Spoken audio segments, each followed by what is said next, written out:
Hello friends, welcome to Radix. अभी हम लोग इंग्लिश के सेक्शन को डिस्कस करेंगे एसटी नंबर 346 के। ये आपका 346 एसटी है और इंग्लिश वाला सेक्शन हम लोग डिस्कस करेंगे। ये पहला पैसेज है, पैसेज से रिलेटेड क्वेश्चंस हैं 4-5, इसको करना है आपको। एंड अभी कुछ दिन पहले कुछ स्टूडेंट्स की शिकायत आई थी कि पैसेज बड़ा आसान आने लगा है, इसका लेवल थोड़ा सही रखना चाहिए। तो इस बार कुछ ज़्यादा ही सही हो गया पैसेज का लेवल, और चलिए देखते हैं इसको करते हैं। तो जैसा कि बहुत शुरुआत में भी मैंने एक बार एक तरीका डिस्कस किया था कि सीधे ऑप्शंस को एनालाइज करें, लेकिन एसएससी के पैसेजेस इतने बड़े भी नहीं होते कि आप उसको पढ़ ना सकें। तो passages are not lengthy, so you can read them, and if not the entire passage, read at least first few sentences and then last few sentences. So a country under foreign domination seeks escape from the present in dreams of a vanished age and finds consolation in visions of the past greatness. This is a foolish and dangerous pastime in which many of us indulge. An equally questionable practice is for us in India is to imagine that we are still spiritually great, though we have come down in the world in other respects. फिर थोड़ा सा बात का देख लेते हैं। As a man grows to maturity, he is not entirely engrossed in or satisfied with the external objectives of words. He seeks also some inner meanings, some psychological and physical satisfaction.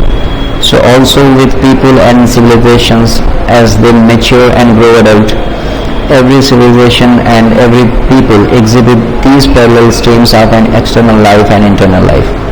Where they meet or keep close to each other, there is an equilibrium and stability. When they diverge, conflict arises and the crises that torture the mind and spirit.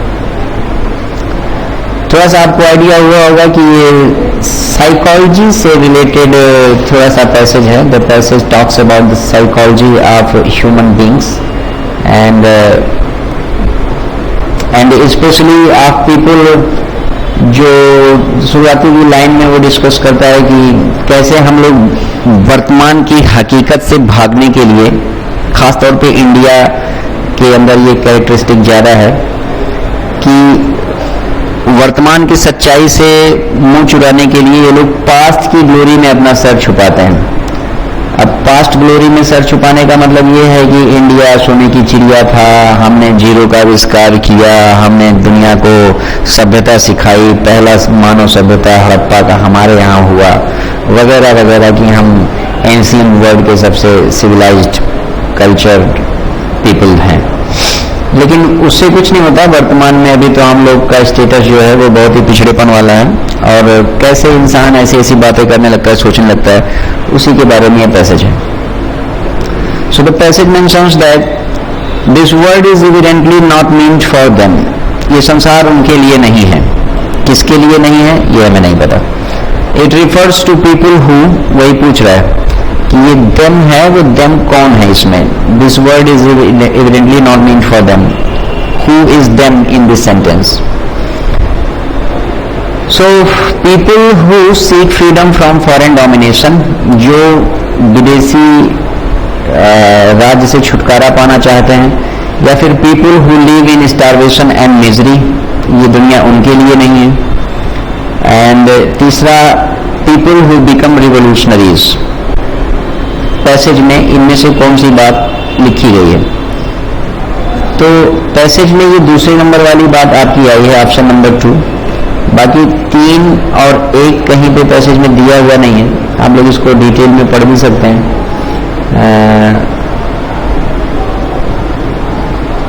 Spiritual और any greatness can not be founded on lack of freedom and opportunity और on starvation and misery. So many Western writers have encouraged that notion that Indians are otherworldly, and I suppose the poor and unfortunate in every country become so to some extent otherworldly unless they become revolutionaries, for this word is evidently not meant for them. अब ये them बार बार किसकी बात कर रहा है बड़ी देर से कि वो otherworldly बन जाते हैं और ये संसार उनके लिए नहीं रहता है। कई सारे फॉरेन राइटर्स ने भी उनको थर्ड वर्ल्ड या अदर वर्ल्डली ऑब्जेक्ट बताया है. So this term them has been used for the people who live in starvation and misery. So this term them has been used for the people who live in starvation and misery. भूखमरी और गरीबी में जो लोग जिंदगी जीते हैं ये संसार उनके लिए नहीं है. और your answer is B only 2. अगला सवाल में पूछ रहा है कि consider the following assumptions. In assumptions को आप पढ़िए और with reference to the passage, which of the above assumptions is or are valid? A country under foreign domination cannot indulge in a spiritual pursuit. Poverty is an impediment in the spiritual pursuit. Subject peoples may become otherworldly. इनमें से कौन सी बात वो कह रहा है कि passage के हिसाब से वैलिड है? तो अगेन देखिए, ए ऑप्शन पैसेज के हिसाब से वैलिड नहीं है, क्योंकि a country under foreign domination can not indulge in spiritual pursuit, ऐसी कोई बात वास्तव में भी नहीं है और पैसेज में भी इसके खिलाफ बात लिखी हुई है शुरू की बात पहले 2-3 सेंटेंस में, कि यहाँ के लोग फॉरेन डोमिनेशन में थे जब, उसी समय ये लोग कुछ ज़्यादा ही इंडल्जेंस इनका स्पिरिचुअल परसूट में बढ़ जाता है. तो ऑब्वियसली फॉरेन डोमिनेंस में रहने वाली कंट्रीज कुछ ज़्यादा ही स्पिरिचुअल परसूट में इंडल्ज होती हैं, ये बात पैसेज में लिखी है. इसका उल्टा जो है वो पैसेज में लिखा है, ये पैसेज में नहीं लिखा है. So obviously it is not true according to the passage. And दूसरा बात जो लिखा है, poverty is an impediment in the spiritual. Impediment मतलब होता है बाधा, रुकावट, विघ्न. तो गरीबी जो है विघ्न होती है स्पिरिचुअल परसूट में. ये भी वास्तव में बिल्कुल सच्चाई नहीं है. आप समाज में बाहर निकल के देख सकते हैं कि जो ज़्यादा लोग गरीब होते हैं वो ज़्यादा स्पिरिचुअल भी होते हैं. उनको भगवान की याद कुछ ज़्यादा ही आती रहती है हर समय, और धार्मिक, आध्यात्मिक, सब कुछ रिलीजियस भी होते हैं, स्पिरिचुअल भी होते हैं. तो again it is not in the context of the passage, और पैसेज पढ़ के भी ये नोशन आपको मिलेगा नहीं. तीसरा जो सेंटेंस है कि yes subject peoples may become otherworldly. Yes they become otherworldly and many people have called them otherworldly. तो ये जो अदरवर्ल्डली वाला कॉन्सेप्ट आया है यही सही है, 2-3 बार ये रिपीट भी हुआ है. तो this is your answer. So your answer is D only 3. सिर्फ यही बात पैसेज में लिखी गई है, ऐसा ही कुछ आप assumption निकाल सकते हैं. 1 और 2 तो एकदम अगेंस्ट है, जो पैसेज में लिखा है उसके अगेंस्ट जा रहा है, तो आप उसको चुनेंगे नहीं, उल्टा है. The passage symmetrically centres on the state of mind of oppressed people, starvation and misery, the growth of civilisation, body, mind and spirit of people in general. तो body, mind and spirit of people in general, इसको वो वास्तव में जिक्र नहीं कर रहा है.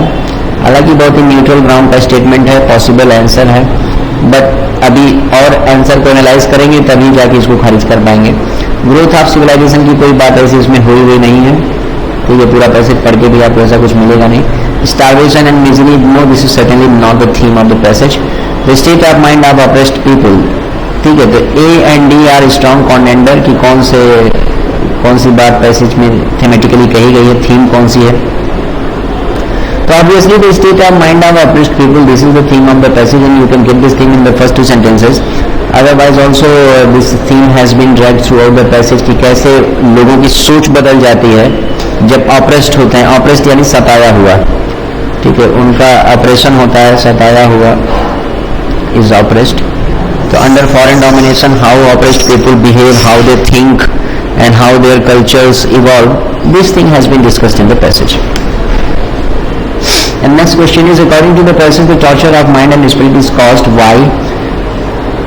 By the impact of foreign domination, by the desire to escape from foreign domination and find consolation in visions of past greatness, due to lack of equilibrium between external and life and internal life, due to one's inability to be either revolutionary or otherworldly. ठीक है. The torture of mind and spirit is caused. ये torture of mind और spirit क्यों होता है? ठीक है. देखिए इसमें जो बी ऑप्शन है और जो सी ऑप्शन है, दोनों में कंफ्यूज होने के चांस बहुत ज़्यादा हैं. और बी ऑप्शन को आप चूज नहीं करेंगे क्योंकि ये रीज़न उनके टॉर्चर ऑफ माइंड का नहीं बनता है, बल्कि इसमें वो कंसोलेशन पाने के लिए, सहानुभूति, सांत्वना और तसल्ली पाने के लिए वो विजन्स ऑफ पास्ट ग्रेटनेस, जैसा कि मैंने बताया कि पास्ट ग्लोरी में हमेशा डूबे हुए रहते हैं तसल्ली पाने के लिए। तो जब तसल्ली पाने के लिए डूबे रहते हैं पास्ट ग्लोरी में, तो ऑब्वियसली वो टॉर्चर ऑफ माइंड तो है नहीं, वो तो बल्कि मेडिसिन और रेमेडी फॉर माइंड हो गया, आपको सुकून ही देने का काम कर रहा है। But due to lack of equilibrium between external life and internal life, उनके अंदरूनी और बाहरी जीवन में कोई भी इक्विलिब्रियम यानी बैलेंस नहीं रहता है, इसलिए उनको वो मेंटल टॉर्चर वाली स्थिति का सामना करना पड़ता है। ठीक है, और आप पैसेज को पढ़ेंगे तो इन पैसेज में भी ये बात लिखी रहती है। Grow to maturity, he is not entirely engrossed in or satisfied with the external objective of the world. He seeks also some inner meaning in some people and physical satisfaction. So also with people and civilization, they may mature, grow adult. Every civilization, every people is using these parallel streams and external life, equilibrium and stability. ठीक है, तो यहाँ पे वो क्या inner और external और internal life का कॉर्ड स्ट्रक नहीं कर पा रहा है, बैलेंस नहीं हो पा रहा है, और उसके लिए they have to go through this mental torture status. And next question है कि many western writers have encourage that notion that Indians are, तो ऑब्वियसली हार्ड वर्किंग और spiritual civilized poor and unfortunate, ये तो होते ही हैं, लेकिन पैसेज के हिसाब से ये है और कई बार ये थीम रिपीट होकर आपके सामने भी आ चुकी है। और यहाँ साफ साफ लिखा भी है कि many foreign western writers have encouraged the notion that Indians are otherworldly. So obviously this one is your answer. आइए इस वोकैब वाले सेक्शन को कर लेते हैं। इसमें आपको सिनोनिम बताना है। पहला शब्द है आपका ludicrous, and ludicrous is preposterous.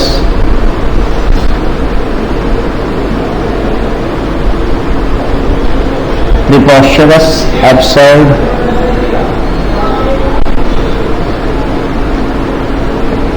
laughable and ridiculous. So ridiculous is your answer. Excessive मतलब होता है बहुत ही अधिक, आवश्यकता से अधिक। Profitable का मतलब होता है फायदेमंद, एंड disordered का मतलब होता है unorganized, जिसका कोई फिक्स ऑर्डर ना हो, अस्त व्यस्त। तो आपका उत्तर होगा ludicrous का, ridiculous, preposterous, हास्यास्पद बोलते हैं हिंदी में आप इसको।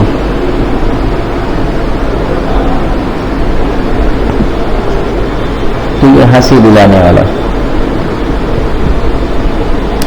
अगला वर्ड है आपका सिंपलटन, और सिंपलटन आप याद रखने के लिए सिंपल से है भी है, सिंपल, इस सिंपलटन में सिंपल है, और सिंपल कितना टर्म सिंपल, तो मैंने बहुत ज़्यादा सिंपल है, थोड़ा बहुत सिंपल नहीं, एक टर्म सिंपल है।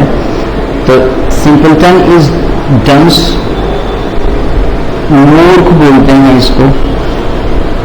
इतना ज़्यादा कोई सिंपल हो जाए कि आज के कलयुग में उस सिंप्लिसिटी को लोग मूर्खता से रिलेट करते हैं, आपको पता होना चाहिए कि इतना ज़्यादा कोई सिंपल हो जाए कि वो मूर्ख लगने लगे, तो वो सिंपलटन हो जाता है, स्टूपिड हो जाता है।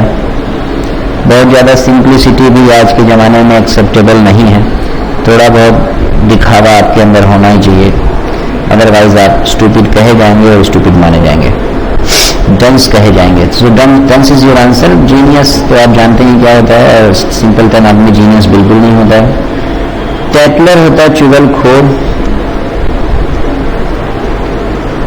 एंड इसको वर्ब अगर बनाना चाहते हैं आप टैटलर को, तो सीधे सीधे टैटल बना दीजिए।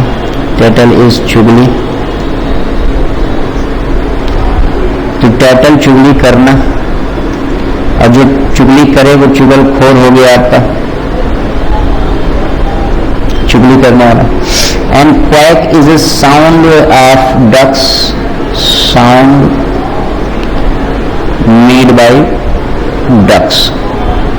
ये जो डक्स होते हैं बतख, उनका जो क्वैक क्वैक क्वैक क्वैक का साउंड होता है वही क्वैक लिखा है। It means nothing but the sound of ducks. जैसे कुत्ते के लिए अगर होता है तो डॉग्स बार्क, तो डक्स क्वैक, लायन रोर, तो इस तरीके से क्वैक, रोर, बार्क, इन सारे साउंड्स को कंपेयर कर सकते हैं। अब अमेलियोरेट मतलब होता है बेहतर करना, उस चीज को और अच्छा बनाना, अच्छा करना, सही करना, सुंदर करना। एंड योर आंसर, अभी आपको अपोजिट बताना है, तो टू मार इज योर अपोजिट। ठीक है, जैसे कि अभी आपने कहा कि his bad health marred his performance, तो क्या उसकी परफॉर्मेंस बड़ी अच्छी हो गई, बड़ी उम्दा हो गई? नहीं, बिल्कुल नहीं, उसकी परफॉर्मेंस थोड़ी सी खराब हो गई, हाँ, अच्छी नहीं हुई। So his bad health marred his performance, that means his bad health affected his performance badly, negatively, और उसकी परफॉर्मेंस खराब हो गई। बाकी जो वर्ड्स हैं उनको भी देख लेते हैं। ये वेस्ट है, ये इसका उल्टा होता है ईस्ट, तो बहुत ज़्यादा इसमें सोचिएगा मत कि ये वेस्ट क्या है, ये ईस्ट का उल्टा है। ईस्ट मतलब पूरब और वेस्ट मतलब पश्चिम। फेड मतलब होता है टू डिसकलर, रंग उड़ जाना। फेड द कलर फेडेड, जानते होंगे colour of my jeans faded. And stuff मतलब सामान, कोई भी सामान वगैरह हो तो स्टफ इनफॉर्मल लैंग्वेज में आप बोलते हैं थिंग्स के लिए, सामान के लिए। नेक्स्ट वर्ड इज एंजेलिकल, और ये आपका बना है एंजल से। एंजल मतलब फरिश्ता, तो एंजेलिकल इज फरिश्ता नुमा, जो बहुत ही अच्छा कैरेक्टरिस्टिक हो, एंजल टाइप का हो, फरिश्ता नुमा पर्सन हो, एंजेलिकल पर्सन हो गया। पॉजिटिव एडजेक्टिव है ये, किसी अच्छे पर्सन के लिए आप बोलेंगे, किसी अच्छी बात के लिए बोलेंगे। एंड इसका अपोजिट होगा डायबोलिकल, ये आपका शैतानी हो जाता है। तो फरिश्ता पॉजिटिविटी का प्रतीक है, और ये डायबोलिकल ये आपका शैतानी प्रवृत्ति से रिलेटेड है। ठीक है, अपोजिट ऑफ एंजेलिकल, ये आपका नेगेटिव मीनिंग कैरी करता है, और diabolical activity, diabolical behaviour, diabolical situation. तो डायबोलिकल सिचुएशन बिल्कुल ही एंजेलिकल नहीं है, वो आपके लिए बहुत ही शैतानी और परेशानी का सबब बन के आएगा, आप सफर करेंगे बहुत ज्यादा उसमें। Magnanimous is generous, benevolent is again good. ठीक है, benevolent BEN, ben is good, mal is bad. तो बेनिवोलेंट का मतलब हो जाएगा सुहृद पर्सन, जो दूसरों का भला करे, हमेशा दूसरों का फायदा करे, तो वो पर्सन गुड होता है, अच्छा होता है। So benevolent is good. And critical यानी निर्णायक, क्रिटिकल सिचुएशन है, निर्णायक सिचुएशन है।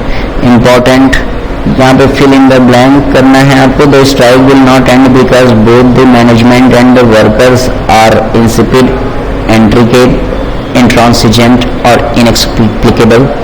तो अब देखिए, है तो ये फिल इन द ब्लैंक का समस्या, लेकिन देखिए फिल इन द ब्लैंक होने के बावजूद भी ये बेसिकली है क्या? Fill in the blank, how will you be able to do this? Vocab, अगर आपकी वोकैब स्ट्रांग है और आप इन चारों वर्ड्स का मीनिंग जानते हैं तो आसानी से इसको आप फिल कर लेंगे।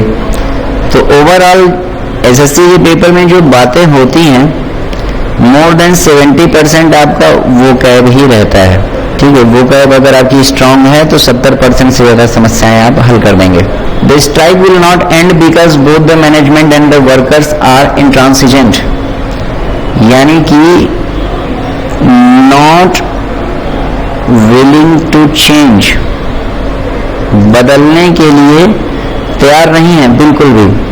ठीक है, और इसके लिए जो अदर वर्ड्स हैं वो क्या है? स्टबॉर्न, एडमेंट, जिद्दी। बाकी वर्ड्स क्या हैं? इनएक्सप्लिकेबल, इन नेगेटिव प्रीफिक्स, और एक्सप्लिकेबल यानी कि जिसको एक्सप्लिकेट ना किया जा सके, एक्सप्लेन ना किया जा सके। अब देखिए, इन एक्सप्लेनेबल, इनएक्सप्लेनेबल ये कोई वर्ड नहीं होता, लेकिन आपको समझाने के लिए मैंने लिखा है। सो इनएक्सप्लेनेबल यानी जिस चीज को एक्सप्लेन ना किया जा सके, समझाया ना जा सके, वो चीज क्या हो गई? इनएक्सप्लिकेबल हो गई। लेकिन ये आपका आंसर यहाँ पे है नहीं। इंट्रिकेट मतलब होता है कॉम्प्लेक्स, डिफिकल्ट टू अंडरस्टैंड, जटिल।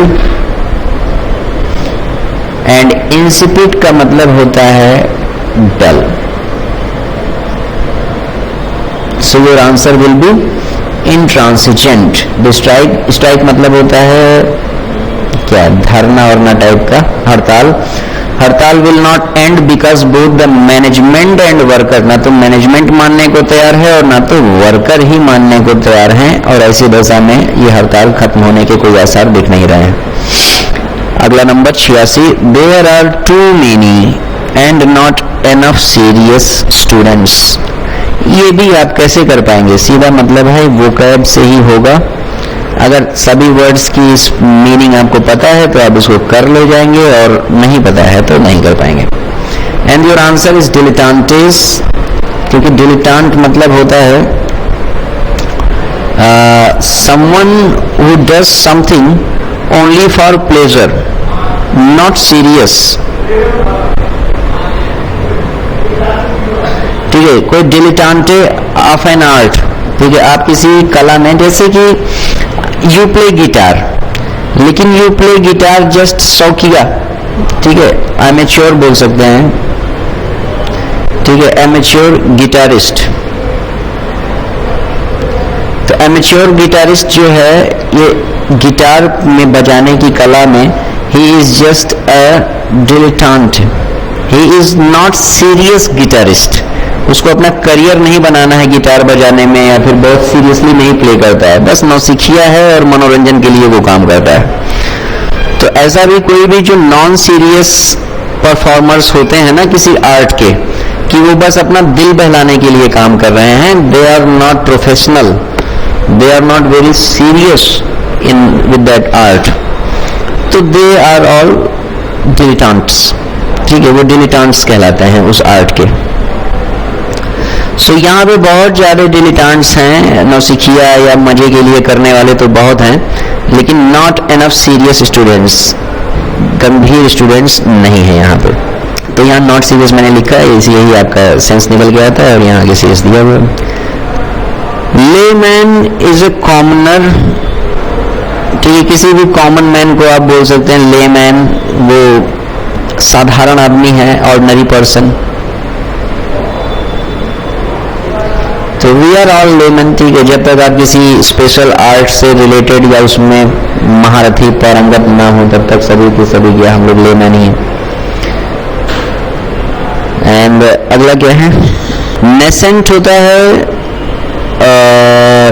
Beginning to exist.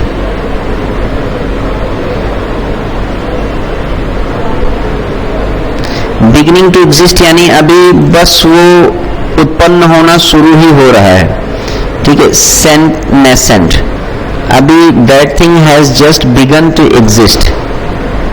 तो the notion of hatred is nascent, यानी अभी हेट्रिड बहुत ज्यादा फैला नहीं है, बस फैलना शुरू हो ही रहा है। सो अगर कोई फीलिंग, इमोशन वगैरह नेसेंट हो गया तो वो बस होना अभी शुरू ही हो रहा है, बहुत ज्यादा हुआ नहीं है। And here this next hunky डोरी इज कोई बहुत ओके टाइप की चीज, नॉट बहुत ज्यादा अच्छा नहीं, बहुत ज्यादा खराब नहीं, ठीक है, ओके टाइप का है, तो उसको आप बोलते हैं हंकी डोरी। ठीक है, इनफॉर्मल एक्सप्रेशन है, बहुत ज्यादा फॉर्मल सिचुएशन में इसको आप इस्तेमाल करेंगे नहीं। एंड ओके टाइप की चीजों को ये बोलते हैं। एंड अगला है, the castle has been what, we can not even be sure exactly where it stood. तो इसका भी आंसर आप वोकैब की ही वजह से दे पाएंगे, अदरवाइज आंसर करना इज नॉट दैट आसान, नॉट दैट पॉसिबल। ऑब्लिटरेट, इसका आंसर होगा, ऑब्लिटरेट का मतलब होता है टू डिस्ट्रॉय कंप्लीटली। अभी यहाँ पैसिव पास्ट लिखा है तो डिस्ट्रॉयड कंप्लीटली, ये सेंस निकल गया कि पूरी तरीके से विध्वंस कर दिया गया है। तो बर्न डाउन, डेबिलिटेड यानी वीकेंड, सिर्फ उसको कमजोर किया गया है, पूरी तरीके से खत्म नहीं किया गया। एंड रूइंड यानी तो तबाह कर देना, लूट लेना। तो ruined, debilitate and burn down तीनों के तीनों नेगेटिव वर्ड्स ही हैं, but still obliterate will be your answer because it means पूरी तरीके से तबाह कर देना, गायब कर देना। सो कैसल मतलब होता है किला, एंड किला हैज बीन ऑब्लिटरेटेड, द किला has been destroyed completely, we can not even be sure exactly where it stood, किधर गया वो पता भी नहीं है। 88 इसमें आपको स्पॉट करना है एरर, और अगर कोई एरर नहीं है तो नो एरर पे आंसर करना है। चलिए सेंटेंस पढ़ते हैं, समझ में आ जाएगा कहाँ गलती है। As poor as they are, they never refuse to donate for any noble cause. देखिए this one is very tricky, इसमें चूंकि एज पुअर एज ये एक एक्सप्रेशन तो होता ही है कि, लेकिन ये एज पुअर एज एक्सप्रेशन आता किसके लिए है? कंपैरिजन के लिए आता है, ठीक है। जैसे कि सेंटेंस आपका हो गया he is as poor as I, वो मेरे जितना ही गरीब है, जितना गरीब मैं हूं उतना गरीब वो भी है। तो ऐसे एक्सप्रेशंस में ये as poor as good as bad as, ऐसा एक्सप्रेशन कंपैरिजन के लिए आता है। But in this sentence nothing is being compared to nothing, कोई भी चीज का किसी भी चीज से कंपैरिजन हो नहीं रहा है। तो ये वाला एज हटा दीजिए और फिर इस सेंटेंस का sense will become very complete and wholesome. Sentence बन जाएगा poor as they are, they never refuse to donate for any noble cause. हालांकि वो बहुत गरीब हैं, ठीक है, ये सेंस फिर बन के आएगा। हालांकि वो बहुत गरीब हैं, but still they never refuse to donate for any noble cause. फिर भी वो किसी नोबल कॉज, अच्छे काम के लिए डोनेट करने के लिए कभी इनकार नहीं करते हैं। तो though they are poor, poor as they are, इसका ये सेंस निकल के आएगा। You do not need to use as here, ये एज को रिमूव कर दीजिए, बात हो जाएगी सही। तो बहुत ज्यादा प्रैक्टिस वाले लोगों को ये समझ में आएगा, अदरवाइज बहुत ज्यादा देखिए ग्रामर आपको हेल्प नहीं करेगा इसको सही कर पाने में। Only your reading habit can save you here. And next is the little boy knows how to start the engine but doesn't know how to stop it, no error. तो देखिए जो सही था वही बात मैंने पढ़ भी दिया। The little boy knows how to start the engine, उस इंजन को शुरू कैसे करना है ये बात उस छोटे बच्चे को पता है, but he doesn't know, but does not know how to stop it. तो यही हाउ यहां पे एंटर कर देंगे, बात हो जाएगी सही, but doesn't know how to stop it. Next, the whole thing moves around the concept of building a small dynamic organisation into a larger one. यहां लार्ज वन कर दीजिए, सही हो जाएगा। और इसका रीजन क्या है कि देखिए लार्जर आप तब तक नहीं इस्तेमाल करेंगे जब तक आप कंपैरिजन का सेंस ना आ रहा हो, ठीक है। जब कंपैरिजन का कोई सेंस ऐड करना होगा तब लार्जर बोलेंगे। यहां कंपैरिजन हो ही नहीं रहा है दो चीजों के बीच में। The whole thing moves around the concept of building a small dynamic organisation, छोटे डायनेमिक ऑर्गेनाइजेशन को कन्वर्ट कर देना है into a big one, into a large one, ठीक है। बिग वन, लार्ज वन, ऐसा करके कोई भी फ्रेज आप लिखिए सही हो जाएगा। यहाँ कंपैरेटिव डिग्री की आवश्यकता नहीं है। अंडरलाइन पार्ट को इंप्रूव करना है। A freezing morning accompanied by a dense cover of fog set the toning for the coming weekend. So keeping the tone, kept the toning, started the toning. You can read all these options and automatically you will come to know that these are not your answers. This one is your answer. A freezing morning accompanied by a dense cover of fog set the tone. ठीक है, ये दोनों चीजें set the tone for the coming weekend, इससे अगले आने वाले weekend के लिए टोन सेट हो जाता है कि अब करना क्या है।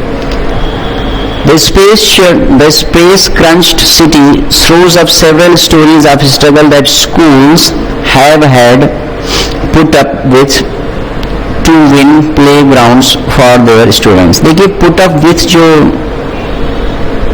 फ्रेज आता है ये फ्रेजल वर्ब होता है और इसका मतलब हो जाता है टॉलरेट। और टॉलरेट का यहाँ पे आपको जरूरत है नहीं, you don't need tolerate here. और the space crunched city throws up several stories of struggle that schools have had. का भी कोई जरूरत नहीं है, सीधे सीधे you just need had. अभी देखिए have had वाले ऑप्शंस आपके कैंसिल हो जाएंगे और बाकी कुछ to put up and to put up to, यहाँ से भी आपको हेल्प मिलेगी. But had is the most obvious response, most obvious continuation. The space crunched city throws up several stories of struggle. Throws up several stories का मतलब होता है कि सुनाता है कई सारी stories of struggle, संघर्ष की, जो कि schools had, जो कि schools को had to, जो कि schools को करना पड़ा था, had to put up. schools had to put up, ऐसा अलग अलग करके पढ़ेंगे तब सेंस निकल के आएगा. schools had to, schools को करना पड़ा था क्या, put up. put up यानी सामने रखना, सुनाना या किसी के सामने रखना. to win playgrounds for the students, ठीक है, किस लिए, to win playgrounds for their students.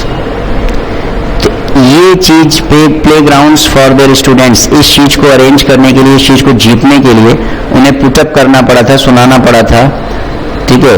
Had to put up क्या, सेवरल स्टोरीज ऑफ स्ट्रगल, और उसका गवाह क्या है, ये स्पेस क्रंच्ड सिटी. अगला देखिए 93. Work at all the court complexes was paralysed as lawyers went, ठीक है, वेंट ऑन स्ट्राइक होता है, वेंट फॉर स्ट्राइक नहीं होता है, एंड इसलिए आपका ये खत्म हो गया पहले ही. And went on a day long strike, तो went on a day long striking इसकी वजह से नहीं होगा, डेज लॉन्ग स्ट्राइक इसकी वजह से नहीं होगा, D is your answer. So went on a day long strike, एक दिन की हड़ताल पे गए. इडियम और फ्रेज है. Dead of winter, the coldest and darkest time of winter को आप डेड ऑफ विंटर बोलते हैं. डेड ऑफ एनीथिंग ऑफ, यानी उस चीज का deepest part. So here your answer will be the coldest and darkest time of winter, dead of winter. Tar baby, a difficult problem that is only aggravated by attempts to solve it. Aggravate का मतलब होता है और भी ज्यादा खराब होना, version. तो जितना ही ज्यादा आप कोशिश करेंगे उसको सही करने का, हालात उतने ही ज्यादा खराब होते चले जाते हैं. इस सिचुएशन को आप बोलते हैं टार बेबी. ये सुंदर फ्रेज है, जानिए. जिंदगी में आप लोग के साथ ऐसा होता होगा कभी कभार. तो टार आपका ये चारकोल सुने होंगे आप, जिससे सड़कें बनाई जाती हैं, चारकोल. और चारकोल का क्या कैरेक्टरिस्टिक होता है, अगर एक बार उसने हाथ लगा दिया तो फिर वो हाथ से छूटना नहीं है. और च्युइंगम की तरीके से होता है, च्युइंगम चिपक गया और जितना ही छुड़ाओगे उतना ही उलझोगे. तो ऐसे किसी भी प्रॉब्लम को आप टार बेबी, ये फ्रेज दिया गया है उसके लिए. So something is tar baby, that means it is a problem कि जितना ही उसको आप सुलझाने की कोशिश करोगे वो प्रॉब्लम उतना ही ज्यादा टार की तरीके से आपके हाथ में चिपकती चली जाएगी. So a difficult problem that is only aggravated by attempts to solve it. इसको सॉल्व करने का अटेम्प्ट ही ना करो, ये अपने आप सॉल्व हो जाएगा. एंड अगला टॉल ड्रिंक ऑफ वाटर, ठीक है. ये कोई बहुत ज्यादा इंपॉर्टेंट फ्रेज बिल्कुल नहीं है और बहुत अच्छा फ्रेज भी नहीं है. ये आपका आर्केइक इस्तेमाल का है. आर्केइक यानी ओल्ड, मॉडर्न डे में जल्दी इस्तेमाल होता नहीं है. और ये किसी पर्सन के लिए आप बोलते हैं टॉल ड्रिंक ऑफ वाटर. पता नहीं कहाँ से ये फ्रेज पैदा हुआ होगा, क्यों किसी ने कहा होगा किसी टॉल आदमी को ऐसा.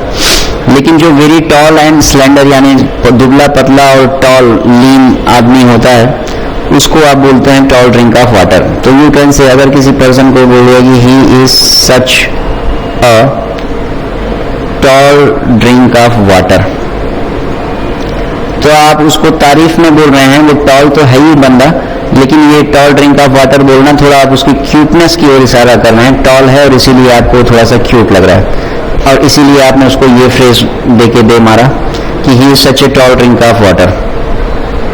तो इसको याद रखना पड़ेगा कि टॉल पर्सन के लिए इस्तेमाल होता है. यहाँ पे वन वर्ड सब्स्टिट्यूशन है. ये जो गिवन सेंटेंस या फ्रेज है, इसके लिए आपको एक शब्द में बताना है कि right hand page of an open book को क्या कहते हैं. देखिए ये एग्जांपल से आपको क्या समझ में आएगा कि this is the best example कि कैसे ये ST एंड प्रीवियस पेपर ये आपके लिए हेल्पफुल होते हैं, क्योंकि ये जो वर्ड है ये आप अगर ST ना लगाएं और प्रीवियस पेपर ना सॉल्व करें तो फिर ऐसे वर्ड्स आपको आने का कोई गुंजाइश होता नहीं है, कोई चांस नहीं है कि ऐसे वर्ड्स को आप जानें।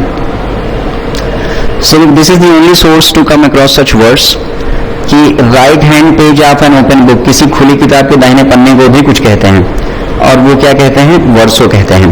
और जो लेफ्ट पेज होता है उसको रेक्टो कहते हैं। और इसको फिर जानने का दूसरा कोई सोर्स नहीं है ये ST या फिर प्रीवियस ईयर का पेपर के अलावा, क्योंकि ये आया है इसलिए इंपॉर्टेंट है, अदरवाइज जल्दी इसको कहीं सुनने और जानने का गुंजाइश का नहीं होता है। स्पाइन उस बुक के बैक को बोलते हैं, जैसे ये आपका बुक का जो बैक होता है जहाँ पे बाइंडिंग होती है, तो उस बाइंडिंग के लिए आप स्पाइन वर्ड का यूज करते हैं। एंड इरेटम में ERR इस प्रीफिक्स को आप पहचान लीजिए, जहां भी आ गया अर वहां कुछ ना कुछ लेना देना है एरर का। सो इरेटम इज ऑब्वियसली एरर, ठीक है, गलती या कमी। अगला है लाइक एन एप और मंकी, ये भी जैसे ऊपर वाले में मैंने बताया कि ST से तैयार होंगे ऐसे वर्ड्स, तो ये भी ऐसा ही है। वन वर्ड सब्स्टिट्यूशन जितने हैं आपको सब तैयार करना ही पड़ेगा, और प्रीवियस पेपर या ST is the best way to prepare these one word substitutions. So like an ape or monkey, your answer is simian, बंकित बंदर की तरह, and avian, बर्ड की तरह, पक्षी, arboreal, ट्री, ये ट्री से रिलेटेड है तो arboreal, बर्ड से रिलेटेड है तो avian, एविया रूट है, आपको एविएशन वगैरह वर्ड में भी मिलेगा। एंड एवियरी बोलते हैं उस प्लेस को जहाँ पे पक्षियां रखी जाती हैं। A place where birds are kept is called aviary. Flying is aviation. And feline is related to cat. तो कैट, बर्ड, ट्री, ये प्रीफिक्सेस या रूट्स आपको थोड़ा बहुत 2-4 बार पढ़ेंगे याद हो जाएगा। अगला है written law of legislative body, ठीक है, ये भी बहुत लोग कॉन्स्टिट्यूशन का आंसर कर देंगे, बट कॉन्स्टिट्यूशन आपका आंसर नहीं होगा, बिकॉज कॉन्स्टिट्यूशन संविधान को बोलते हैं, एंड संविधान रिटन लॉ ऑफ लैंड होता है, ठीक है, पूरे लैंड का रिटन लॉ जो होता है that is constitution. But written law of legislative body सिर्फ उसी को जो गवर्न करता है, उनके द्वारा लिखा होता है, उनको गवर्न करता है, उसको आप बोलते हैं statute. Statute is the written law of legislative body. सीधे कानून इसकी हिंदी बनती है, कोई भी कानून है तो उसको बोलते हैं स्टैट्यूट। और आपको पता है कि संविधान जो है कानून नहीं है, वो संविधान है, कानून से बहुत ज्यादा है। कानून तो छोटी चीज हो गई, संविधान उससे बड़ी चीज होती है। रेगुलेशन और प्रोविजन एक जैसे वर्ड्स हैं और इन दोनों का मतलब होता है प्रावधान। इससे आपको मतलब नहीं है बहुत ज्यादा, सिर्फ इसलिए ये वर्ड आपको आना चाहिए क्योंकि written law of legislative body, अगर ये क्वेश्चन आ गया तो जिन्होंने नहीं पढ़ लिखा है, पहले से नहीं पढ़ के रखे हैं, वो कॉन्स्टिट्यूशन पे आंसर कर देंगे। लेकिन कॉन्स्टिट्यूशन पे आंसर मत करिएगा, अगर आप पढ़े होंगे तो कि हाँ ये written law of legislative body या रिटन लॉ ऑफ लैंड ऐसा मैंने कुछ पढ़ा है, तो स्टैट्यूट पे ही आप आंसर करेंगे and that is your answer. In the following questions सारी स्पेलिंग्स गलत हैं, सिर्फ एक सही है, वही आपको बताना है, and that correct spelling is dysentery. And dysentery का मतलब होता है डायरिया, एंड डायरिया मतलब ये पेचिस की बीमारी आपने सुनी होगी, मोशंस होने लगते हैं, अनकंट्रोल्ड मोशंस, लूज मोशंस, जिसमें आपको पेन भी होता है बहुत ज्यादा, ये चर्निंग स्टमक।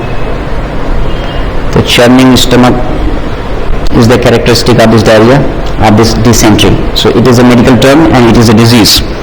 इस तरीके से आपकी EST पूरी हो गई और I hope that I have been able to discuss the intricacies and nuances and I could have explained these things to you. Thank you very much for listening very carefully.